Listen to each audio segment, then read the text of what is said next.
Hello, everybody. Good afternoon. We're just waiting for every one of you to get inside the room. Thank you so much for joining us. We have an exciting webinar ahead of us today. And as you can see, all the speakers are excited to meet all of you and to talk to you about really an exciting program from Germany. So I will wait a little bit until everybody is settled and we can start. Okay. All right. I think that should be good. So good afternoon again from our side of the world. And of course, there are several of you who are also joining us from Europe. So good morning from that side of the world. So my name is Jenny Lynn Elmaco. I am one of the regional coordinators of Euraccess in ASEAN. And we are having the European Research and Innovation Days ASEAN 2021. And this is an annual flagship event of Euraccess ASEAN and its partners, especially the EU delegations in ASEAN and the member states, the missions of the member states here in ASEAN as well.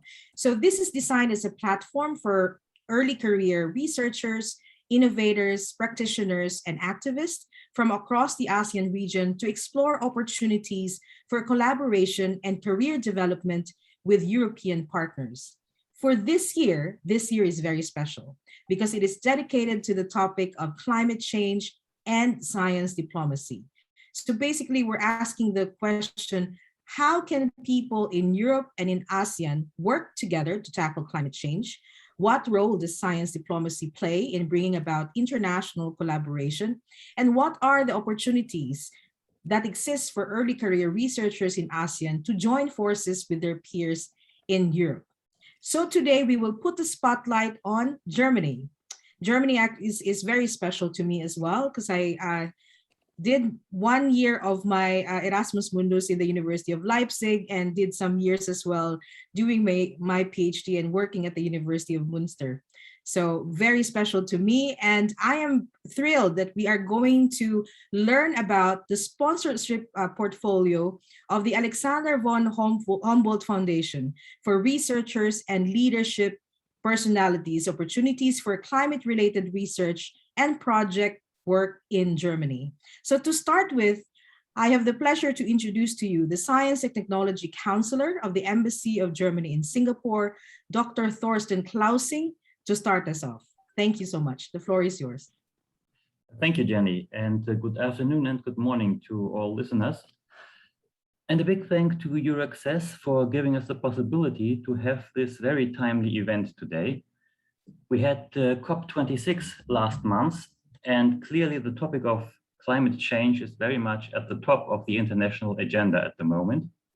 And in particular, the topic of climate change cooperation is at the top of the international agenda, because climate change is a challenge that, like no other, calls for cooperation across the whole globe to tackle all the consequences or to prevent the bad consequences that may come if we don't do enough on climate change. So therefore, it should also not be a big surprise that when the German government adopted its policy guidelines on the Indo-Pacific last year, both the topic of cooperation and the topic of climate change feature very prominently in this document. This is a document in which my government spells out how it wants the relations between Germany and the countries of the Indo-Pacific to develop over the next couple of years. And if you want to summarize the contents of this document in a single sentence, then what you can say is that what we want in a situation where the international climate becomes more and more confrontational on many aspects, what we want is to have cooperation on as broad a spectrum as topics and with as many partners as possible. And partners from the Indo-Pacific region, which of course in particular means partners from Southeast Asia, which is at the very center of this region of the Indo-Pacific. So when we say as many topics as possible, then as I said, climate change is one of the topics that come to your mind first, because in Southeast Asia, you can feel the climate change consequences very clearly. So this is clearly a topic of common concern for us, but also more abstractly, when we say as broad a spectrum as possible, then also science itself is a topic where we would like to have more cooperation. Indeed, as I said, we need cooperation in science because we want scientists to arrive at results that help us to overcome some of the challenges that we are facing on a global scale.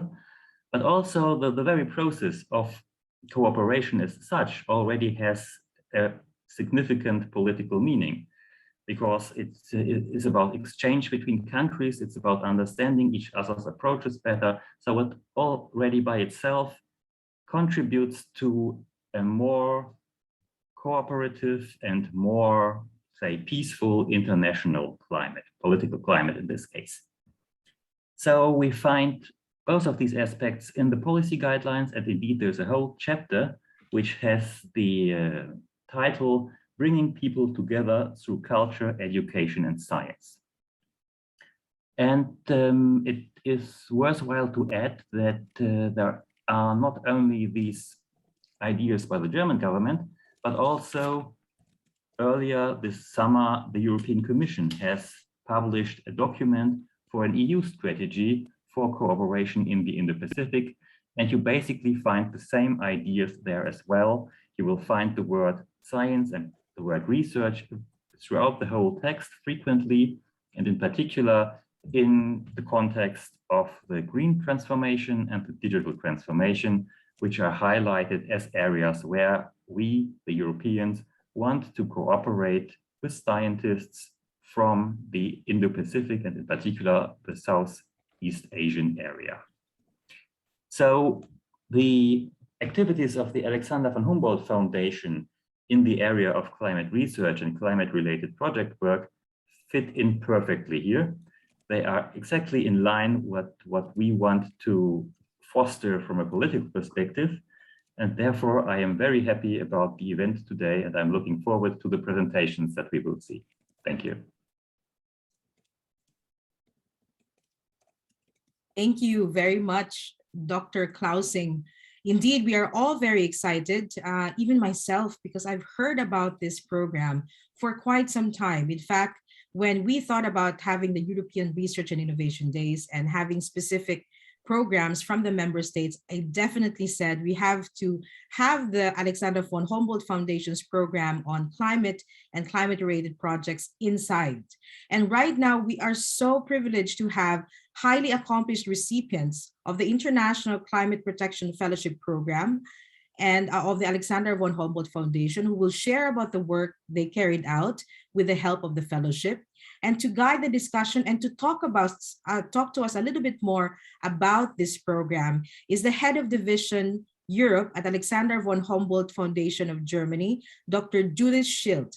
Thank you so much for joining us, and the floor is yours. Thank you very much, Dr. Elmarko. I'm now sharing my screen here and start going. I am honored to say a few words about the Alexander von Humboldt Foundation sponsorship portfolio. If you are working in the climate-related research field or any other field of sciences and humanities. First of all, I would like to tell you why Germany is an attractive research location and destination. So on this slide, you see that the diversity of the research landscape and the fact that different tasks are carried out by the science organizations and the research institutions, this is some of the strength of the German science system. In Germany, as the map illustrates, research is conducted at numerous locations in the north, west, south, east, and in different types of institution. Apart from around 100 universities, there are non-university research institutions like Max Planck Society, the Fraunhofer Gesellschaft, the Helmholtz Association of German Research Centers, and the Leibniz Association Institutes. So there are plenty of options that you could choose from when it comes to working with collaboration partners on climate research or any other research field. And what that can mean particularly, I would like to give the floor to Dr. Nattaporn CHATTHAM from Thailand, who is a Humboldt Research Fellow of the Alexander von Humboldt Foundation. Please, Dr. CHATTHAM, the floor is yours. to give us some insight. Thank you, Dr. Schuldt. I really would like to share my story. So the story began when I was a graduate student at the University of Colorado in Boulder in the United States. So I was involved in the NASA project called the OASIS, which stands for the Observation and Analysis of Smectic Island in Space. So it's basically the study of liquid crystal in space. Liquid crystal is the material in your LCD screen, your mobile phone, on your laptop. Well, the project keep going and it expanding to Germany with the German Aerospace Agency as the international partner, international collaborator to the project. And it was led by Professor Stenarius from the University Magdeburg. And then I was receiving the Humboldt Fellowship for Experienced Researcher to work with Professor Stenarius on the same project. That was in 2013. Well, during the Humboldt Fellowship, I had been exposed to many new experience on the OASIS project. Like I was working on the zero gravity flight, so I flew with my experiment on the zero-G flight. That was the flight led by the company called Novaspace, partner with ESA, the European Space Agency. And with that experience, I mean, it's experience of a lifetime. And the project finally reached the International Space Station in 2016. It was there for 9 months of the experiment, and we got data and so on. So the project completed in 2016. And then 2018 was reinitiated again. And now I was, called by the NASA advisor that, can you submit proposal? Well, I think you qualify. You're the Humboldt Fellow. It would be easy for me to convince the, program director that you can lead Thailand for the project.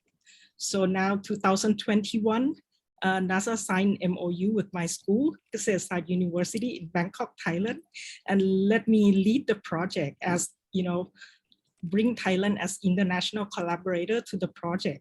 So with this, I really thank the Humboldt Foundation for giving me the opportunity to experience the state-of-the-art experiment. I thank the Humboldt Foundation for, building up my profile that enabled me to bring Thailand to join the NASA space program. And, before I worked under USA contract and Germany contract, and this time I represent Thailand, my own country for the program. So I really appreciate how much the Humboldt Foundation gave me and built me to this point. Thank you very much, and thank you all for your attention. Thank you so much, Dr. Chatham. What a wonderful journey you have made so far, and still it's not over, right? There are many more things to come. That is my impression, and the Humboldt Foundation can support you further. So I will now continue with my presentation and give you some more information on what we actually do. The Humboldt Foundation is named after Alexander von Humboldt, who was a discoverer and a cosmopolitan who traveled the world in the 19th century. A universal scholar at his heart. We are named after him. We have been re-established in 1953 by the federal government of Germany, and our task is to foster international network of scientific and scholarly cooperation and trust.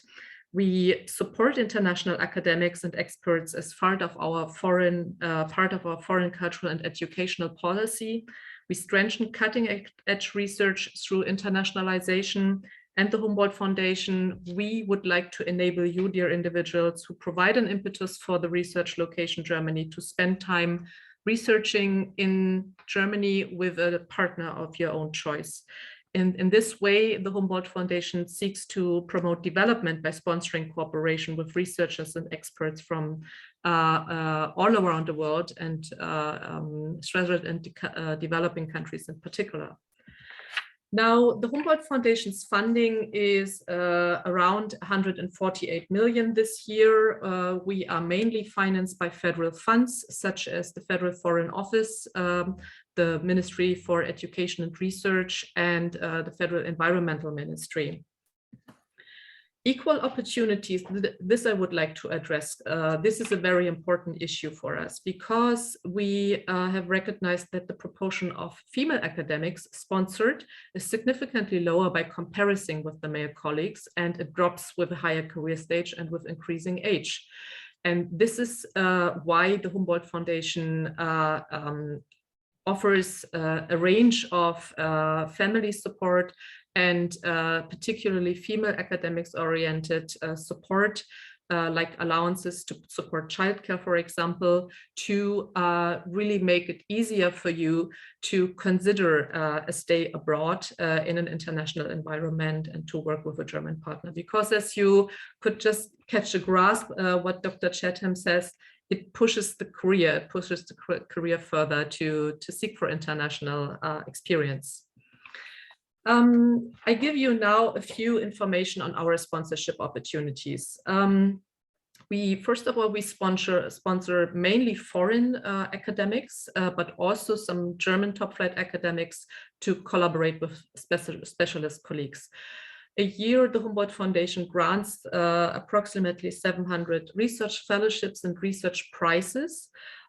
We offer flexible sponsorship options for different career stages, whether you are a postdoc, an experienced researcher, or really even more advanced, there is a fitted program for you.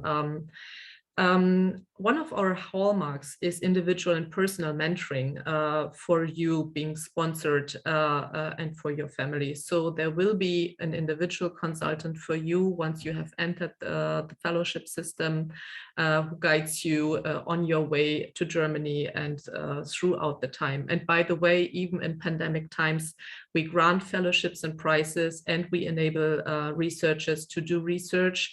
For example, these times, if entering Germany is not possible due to mobility restrictions, we offer support, financial support for you to work from home in your country. On this map, you see the key sponsorship programs at a glance that the Humboldt Foundation offers. So as I said, we address postdocs up to 4 years after completion of the doctorate. We experienced researchers up to 12 years after completion of the doctorate. Also, we address experts, so non-PhD holders, prospective leadership personalities from threatened and developing countries, if they are interested in carrying out international climate-related project work in Germany with a German partner. Now, a few words on the research fellowships. For example, Dr. Chatham has been sponsored in the line of the Humboldt Research Fellowship. We have two main sponsorship lines where we grant the most fellowships a year. This is the Humboldt Research Fellowship, addressing people worldwide from all disciplines. There are no quotas for disciplines or countries. And with the Georg Forster Research Fellowship, on the other hand, we particularly invite researchers and scientists and scholars from emerging and developing countries from all disciplines to consider a stay in Germany if the research project is with relevance to development, like, for example, climate, society, economy, law, humanities. Yeah. Mr. Klausing already pointed out that it is a complex conglomerate when we want to fight climate change and to cope with the challenge. It's not only about environmental sciences, but it's also about, for example, politics and economy to finally cope with the issue. So you are happily invited from all disciplines to consider an application. A few words about the application requirements. But firstly, according to your career stage, you may stay up to 24 months in Germany. Applications are possible anytime, and depending on your career stage, we grant a fellowship amount of monthly either 2,670 euro or 3,170 euro per month, plus additional benefits depending on your family status. Now, application requirements. The requirements for both of you, postdoctoral research and experienced researchers, are an above average doctorate or a comparable academic qualification, an independent research experience documented by recognized academic publications, and adequate language skills. Also, you need to provide a research outline agreed upon with the academic host in Germany, as well as a confirmation of the host institute that research facilities are available. What determines whether an application is successful is academic quality, not German language skills. So in science in particular, working groups function and publish in English. And in this case, it is not necessary to have a proven knowledge of German at the time of application. That I really would like to point out, that German language skills are not a precondition to enter our application system. However, the Humboldt Foundation would like to have a comfortable stay in Germany, and this is why we offer intensive language courses and part-time language courses for you and your marital partner, if you are interested in these. The application is possible anytime in the Humboldt Research Fellowship and the Georg Forster Research Fellowship line. You may submit your online application to the foundation directly. However, the documents are being assessed by independent peer reviewers, and decision is also made by an independent interdisciplinary selection committee. So the Humboldt Foundation just takes care of fair process for all applicants, and it's scientists and scholars, experts who consider your application for a fellowship.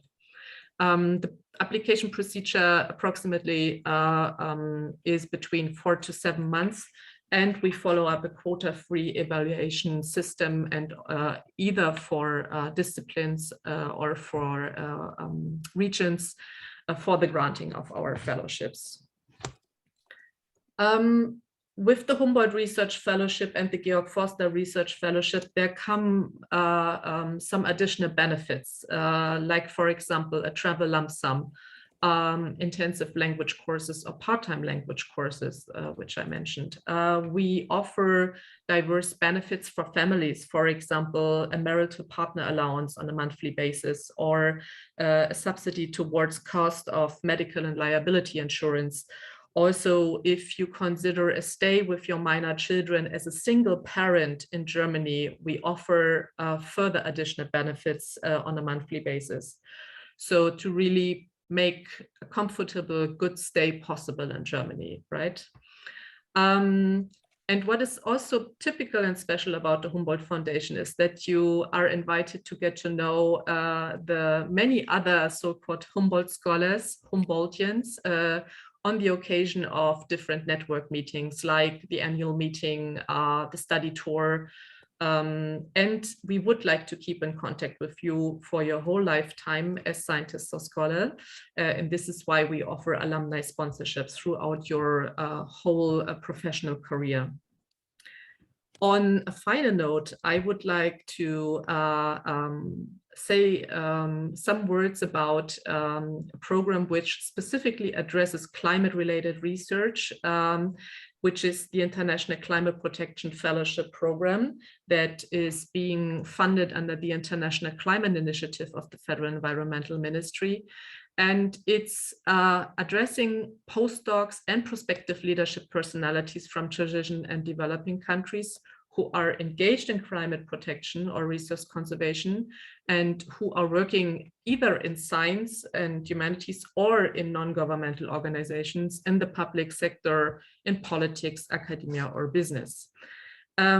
If you are interested in meeting a peer group on an annual basis, that also conducts independent project work with a climate-related topic, then please consider an application in this line. The closing date for application this year is the February 1st next year, and that would enable your start on January 2023 if you would like to conduct a language course, and the fellowship itself starts in March 2023.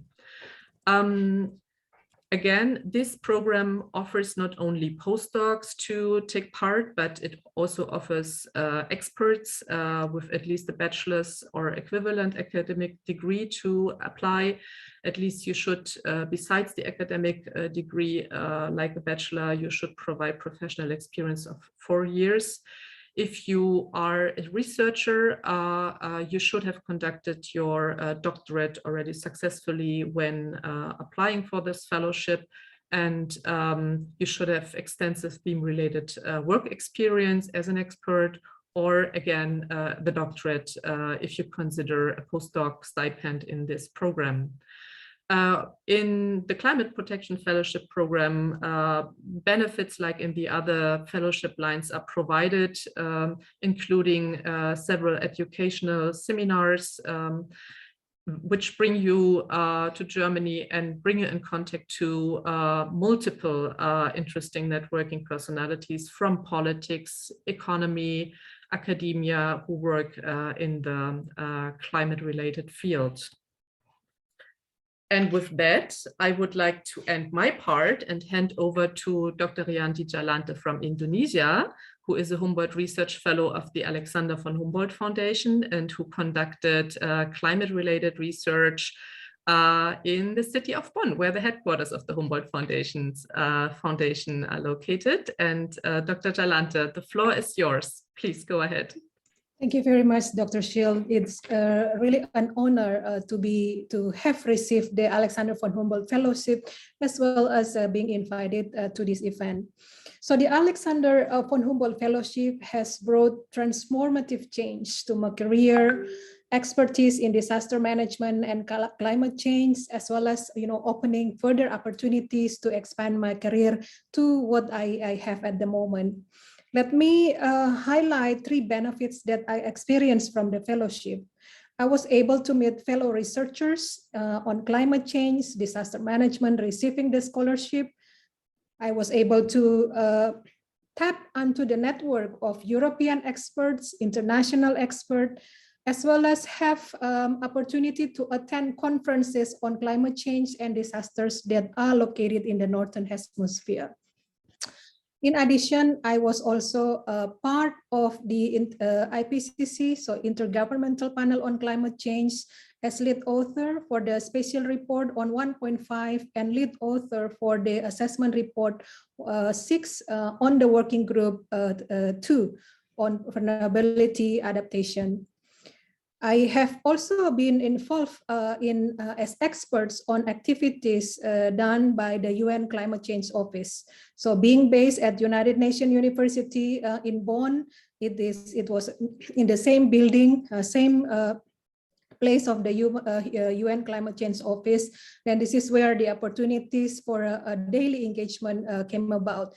So the fellowship, it's not a fellowship. This is the fellowship by which one of professor stated to me that receiving a fellowship would be a testament of our work, and it's considered as the Nobel Prize, in Germany.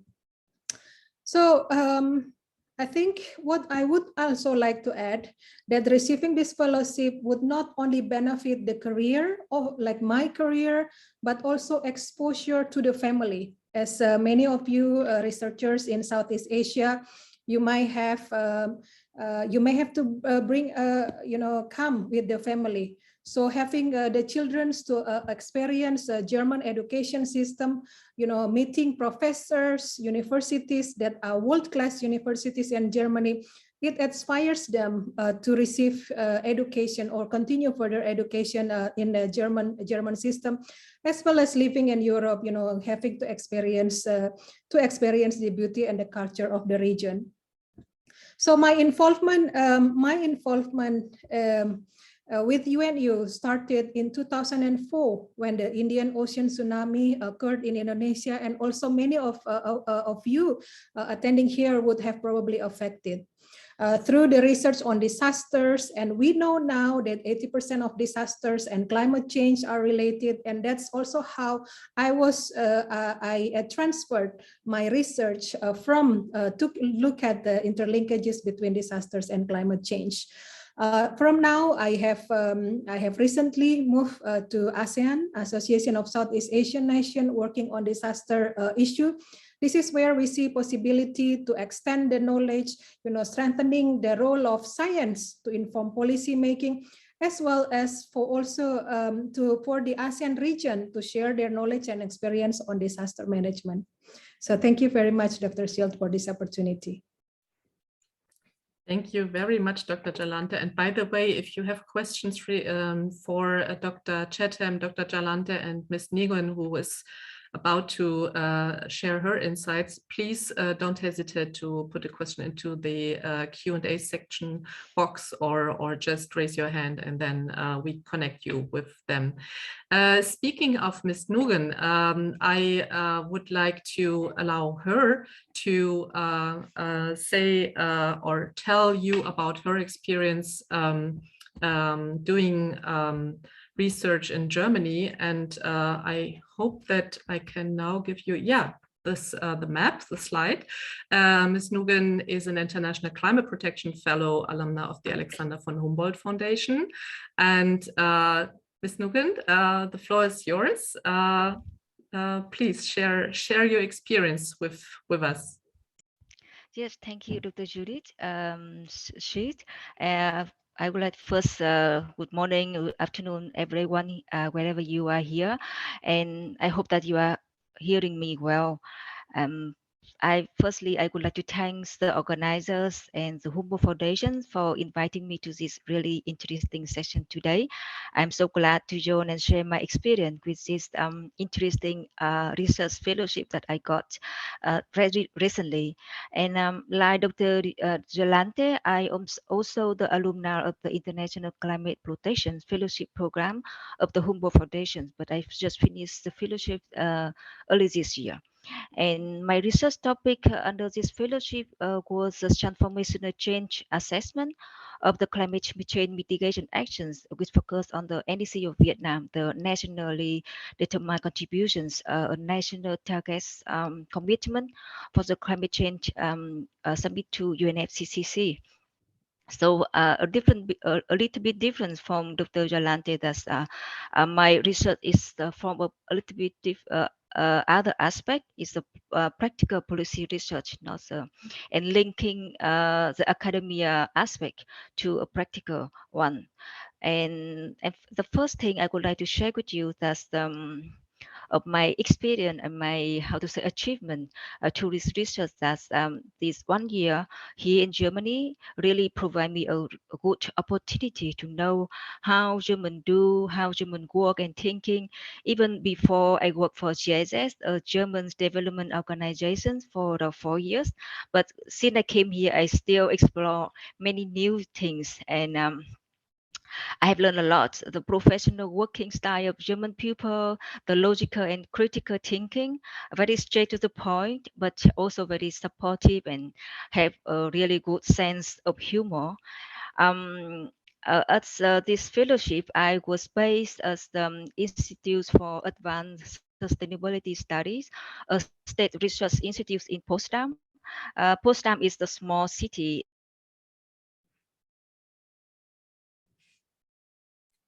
Oh, okay. We are facing networking issues here. Hopefully, Ms. NGUYEN will be able to rejoin soon. Oh, sorry. Yeah. Can you hear me now? Yes, we can hear you again. Great. Please, Ms. NGUYEN, continue. Take your time. When did you miss me? Maybe 20 seconds ago. Okay. So, okay. We heard about IASS Potsdam. Okay. That we heard about. Yeah, thank you. So I can continue with the IASS. These research institutes. And under this institute, there was a fellowship program which gathering all the international researchers in this program, and it's really a privilege for me to have a young researcher to get to know the institutes, learn more about how to doing research, and they organize a regular peer-to-peer exchange among the international researcher, and we have also chance to discuss directly with senior experts and researchers at the institute, and also from the others. And I think the most importantly for the research that I got, that is really helped me to strengthen the research skill, let me understand more about the methodological stuff, which are really a good complement to the practical experience that I already had, thanks to several years working at the development organization like GIS. And such kind of linking academic and practical research really helpful for me, even until now, when I come back to the practical aspect that I work now at GIS headquarters here in Germany. Is really helpful for me to have critical and more, how to say, also academic and practical thinking. And I can share with you the funny thing that there was a joke among our cohort member that we call ourselves is a corona cohort, because we started the fellowship at the same time that the spread out of the pandemic to the Europe last year. So it was really a big challenge for us at the beginning to move to the new countries and doing individual research, the new topic even for us in such a strange moment. However, such kind of experience also were very helpful for us to know Germany or Europe in a different point of views, and it's also provide a good chance to manage. To help us to manage and adapt ourselves to difficult situations.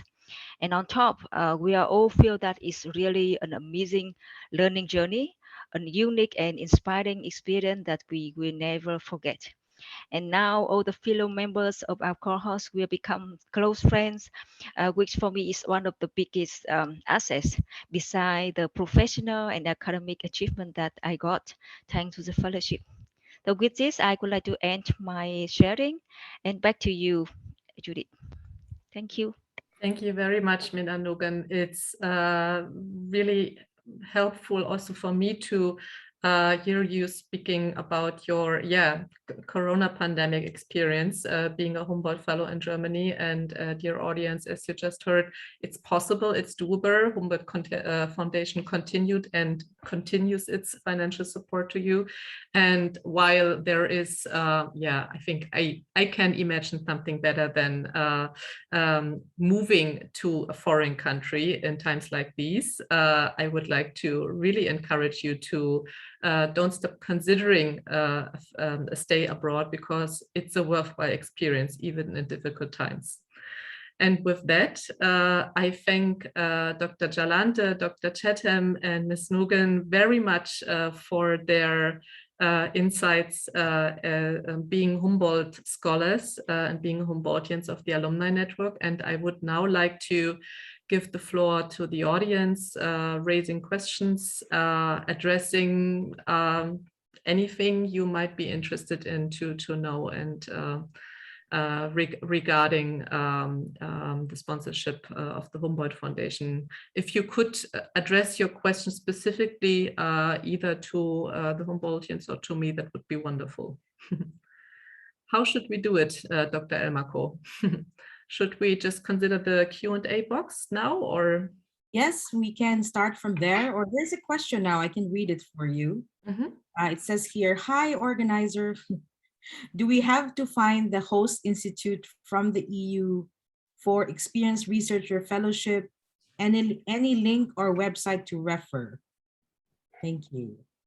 Yeah, that's a very good question. So finding the collaborative partner, this is one of the demands that the Humboldt Foundation has to see whether your independent research is really independent and thought through enough to be considered for a Humboldt Fellowship. So this is what we would like to organize by yourself, and we offer information slides. For example, EURAXESS offers a data bank where you can sort through potential collaboration partners. Also, there is the GEPRIS data bank of the German Research Foundation, where you can sort through host institutes. And I would like to ask Dr. DJALANTE, Dr. Chatham, how did you sort out with whom to work with? How did you do that? Yes, okay. Chatham First, maybe? I can start first. So for me, I actually know Professor Stenarius from University of Magdeburg before. So I was asking, actually at first I was asking the other chemist, but I'm a physicist. So he suggests that I should go directly to the physicist, which is Professor Stenarius. So it was involved like in the big project. So he worked with my advisor, my PhD advisor in the United States. So I go through them to reach Professor Stenarius, and then all the recommendation would come from, my advisor and my co-advisor, and then Professor Stenarius then, acknowledged and he accept me in, and then we worked out the proposal together. Yes, so that's how my story goes. Thank you.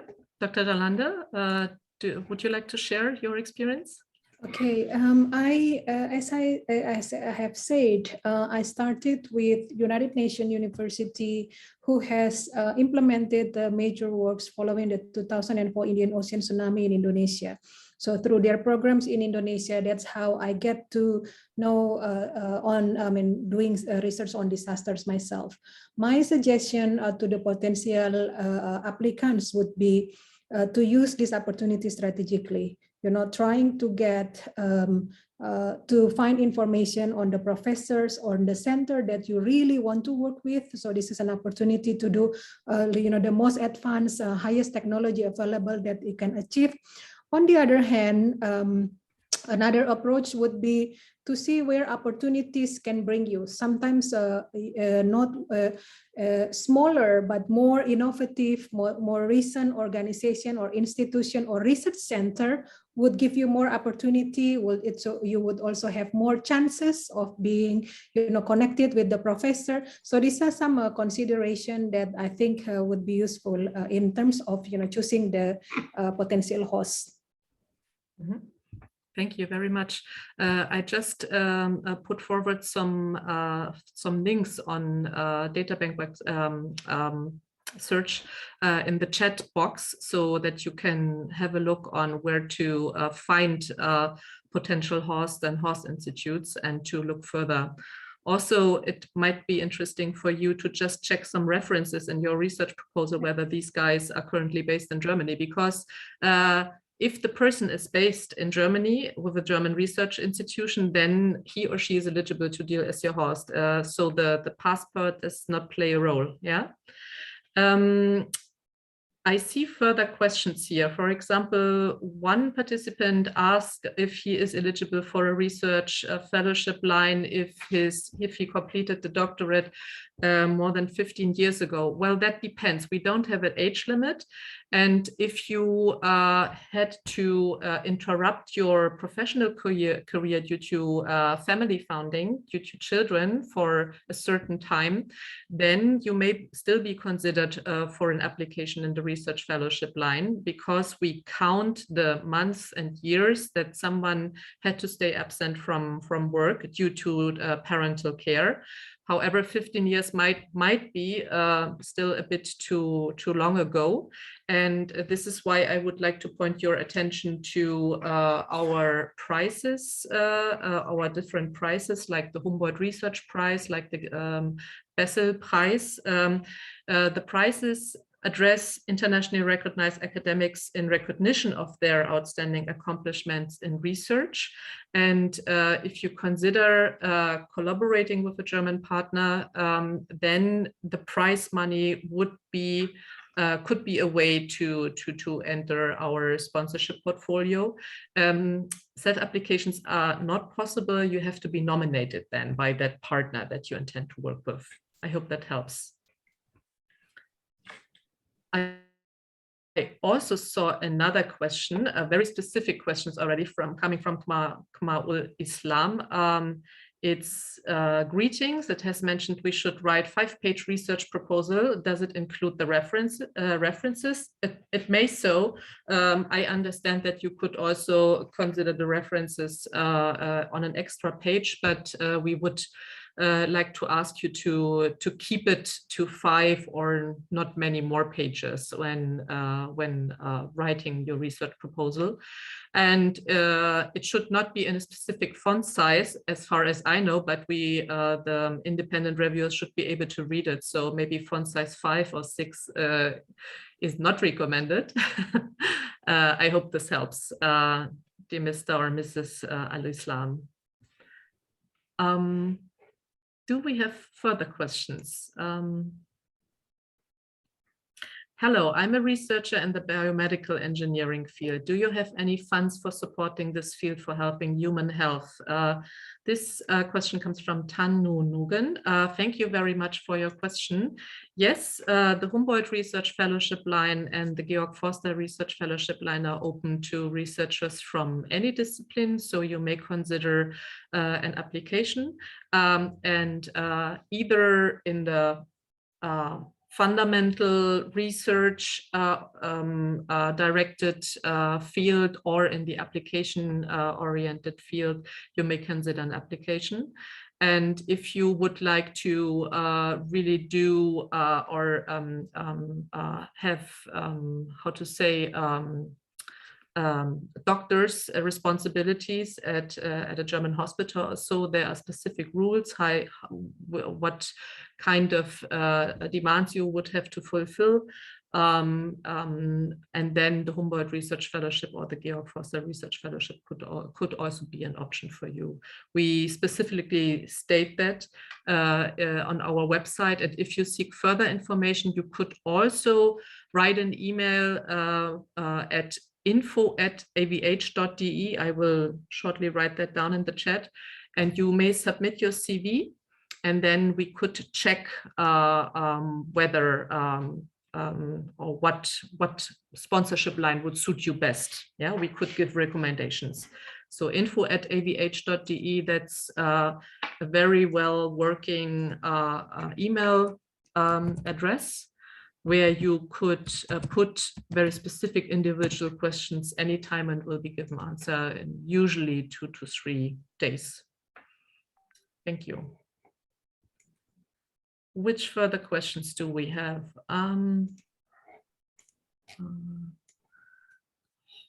Yen, where can the format of proposal? Kindly enlighten us.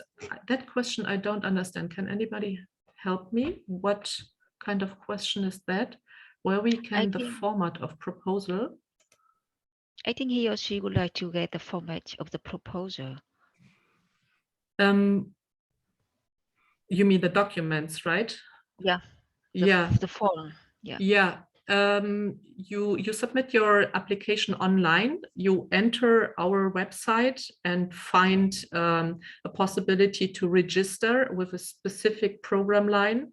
And once you have registered, you find the format. So the document is put online and you fill out the form, which is already made for you on our website.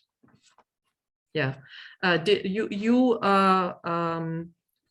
You made this process, or you successfully completed this process, Ms. Nugan. How was it for you? I mean, to do that application online? Yes, from my side, once I decide to apply for this research, I have to look very detailed into the website. And firstly, I have to register, as I remember. And as you said, Dr. Shield, I have to check all the requirements in the online format, and I can save it in my like Word or any kind other of format that I have, and then I can prepare accordingly. And then when after finish all the requirement, I can upload it together at the same time, so it's easier. Otherwise, you can miss some other information, because remember that in the online based website, they have a different step, and each step we have require different document or different text that we have to upload. But I have to list out and save everything separately. Then after preparing, and I upload everything at the same time to make sure that it's all completed. Yeah, that is my experience. Okay, thank you. Thank you. And now I see a hand raised by So Win Tan. I allow myself to give you speaking permission. You should be able to unmute yourself now and put your question forward here in this forum. So Win Tan.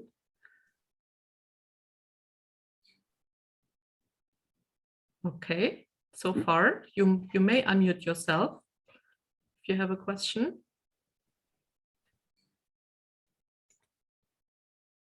Okay, maybe Sovintan is no longer with us. Then we continue with the Q&A box, and Kamar al-Islam puts another question forward.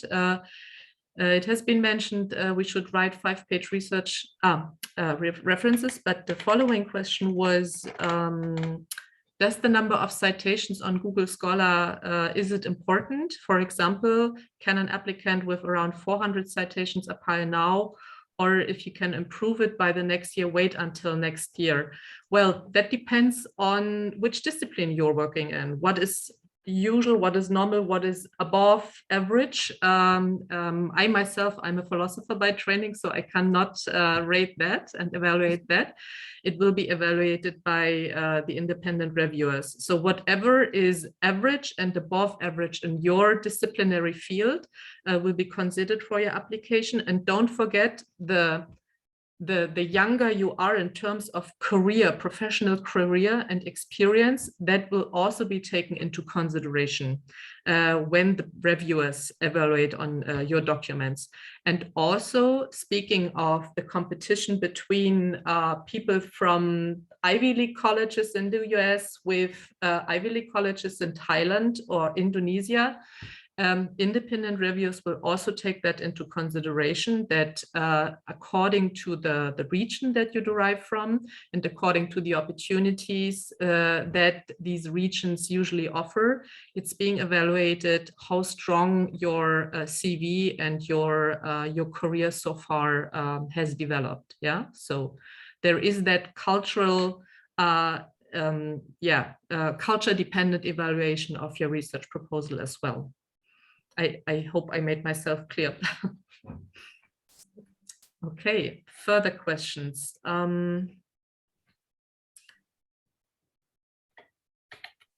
What do we have? Where can we find the proposal format? I think you can find it on our website and on the Humboldt-Foundation.de website. Then I saw another question, whether an application can be put forward now in December and then considered for the February selection committee meeting. Well, there are different meetings according to the sponsorship lines that we offer sponsorship for. For example, we have 3 big selection committee meetings a year for the Humboldt Research Fellowship line. We have 2 selection meetings for the Georg Forster Research Fellowship, and there is 1 meeting for the International Climate Protection Fellowship. And the deadline for applying for an International Climate Protection Fellowship is February 1st, 2022. And the selection meeting, where you would be invited to, by the way, either in presence or digitally, the selection meeting takes place next year in autumn, in September. Yeah, that goes for the International Climate Protection Fellowship. All right, then, Dr. Emaku, help me out. Do we have further questions that I could address? Because you're doing half of the work here in the background. Thank you so much for that. Yes, I think there's one from Hugh Nguyen. The question is, does our focus on low carbon city and carbon neutrality application in Ho Chi Minh City and Da Nang City, is it applicable for this program? Can they apply? Yes, it is. It is in all of the programs. Yes, so application-oriented research or fundamental research is eligible, and we would like to welcome you working on that specific topic, gaining more insight in Germany with the German partner. So you don't need to consider a topic which is related directly to German issues and challenges. You can bring your issue from your region to Germany. I would recommend to have sorted out the references and to have the findings from the field beforehand. Yeah, so bring these findings from the field to Germany and then work further on them. Dr. Chatham, how did that work with you? I mean, having facts and figures that you need to work on and having numbers and statistics that you need to work on. How did you do that? Did you have that in your pocket when you came to Germany, or how did you work on that? Oh, you mean like working on the reference, or? Yeah, or on the facts from the field. I mean, in some disciplines you have to go into the field and to then gaining the insight, and then you bring back the insight to the lab and work on that further.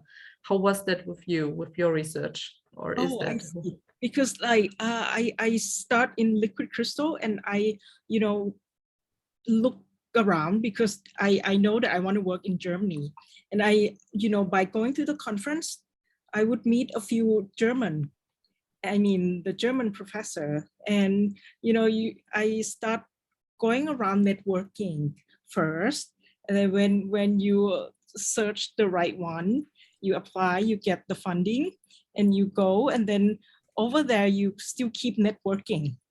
So I basically talking to people, and I get the understand all the equipment and so on, and I was exposed to so many experiments, and then it was they asked me if I want to join these, I want to join that, and so on. So you pick the right one for you. That's how I do, and of course I picked one of the best. So I picked to work on the zero gravity flight at that time, and then that was the experience of a lifetime. It's just back me up for everything. I was eligible for more of the space program, so that's built up my profile. And then from there, you don't let it end in Germany. You continue, because people there, they would have a lot of collaboration, so you get to know more people by networking. I even get more out of one of the Humboldt meeting that's not exactly related to my field, but I was able to put it together and get the one of the Humboldtian to visit Thailand as an exchange like visiting professor, and I exposed myself to another field, like metamaterials field. So that's how I put together a lot of things and get it working into my lab is not only liquid crystal. So that was the Nobel laureate meeting that was hosted by the Humboldt Foundation, and at there you invite a lot of people to join, and by joining that at over dinner or lunch, you talk to people and you get more network. You see that not networking amongst each other, this is something that the Humboldt Foundation is able to provide you with, which you otherwise would not maybe get in touch with as quick as usual, or with Humboldt. And even in these times, we continue to offer digital networking events. So even in pandemic times, this is doable to get in touch with others. Right. Dr. Emma, I yes? answered your question. And anything more that you want to hear? I mean, because I'm not sure if I answer what you asked me for. I found that very insightful, Dr. Chatham. Oh, Thank you so much. Okay. If there is time, I can also respond on the question Please. on this. I think climate change studies, adaptation, mitigation, policy, governance is a study which necessitates for looking at the case study. So either at the local city level, regional level, or even national and international level. And that's why this is important. So for the question that was asked about particular city in particular country, that's really possible. So having case study on how has adaptation progressed in that countries. This probably influence how you want to apply for the place that hosts you. It would be great to then apply to university or research center that has program in Vietnam, because that's the question you asked. Then you will be, then they will really benefit on you bringing the case study from your city. But of course, this is also relevant for other topics. Thank you. Thank you so much. And with that, I think 1 hour is up, right, Dr. Elmako?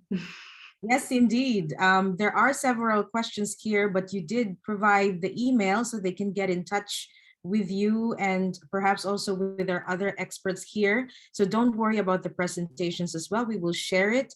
So please make sure that the email that you use to register for the webinar is active so we can keep in touch with you. And just also to those who are inside the room with us, we actually have a LinkedIn group, which we also invite everybody, all of the experts here and the alumna of the Alexander Humboldt Fellowship to also please sign up for, so we can keep this conversation going. So if you don't mind, we will also send that information. But I think this has been an incredible discussion. And as I expected, the Alexander von Humboldt Fellowship, especially on climate protection and climate-related programming, is really, for me, one of the things that you inside this room should really look out for and apply for. So I see a lot of you working on mangrove restoration, coastal livelihoods, disaster preparedness, all of these wonderful things, sustainability, and we really need to work together. So definitely apply for this. So we will be in touch again to give you more information about this. Again, thank you so much, Dr. Thorsten Klausing, Scientific Counselor of the Embassy of Germany in Singapore, Dr. Judith SCHILDT of the Alexander von Humboldt Foundation, and the Alumna. Thank you so much. Those were powerful, powerful experiences. Ms. Minh Anh NGUYEN, Dr. Riyanti DJALANTE, and Dr. Nattaporn CHATTHAM. In behalf of Euraccess, thank you so much. And have a good night from my side of the world. Take care, everybody. Bye. Thank you. Take care. Have a good night and good weekend too. Thank Yes, you. happy weekend. Same That's to you. Thank you. Have a relaxing Bye-bye. weekend. Yes, Thank you. Bye. Bye-bye.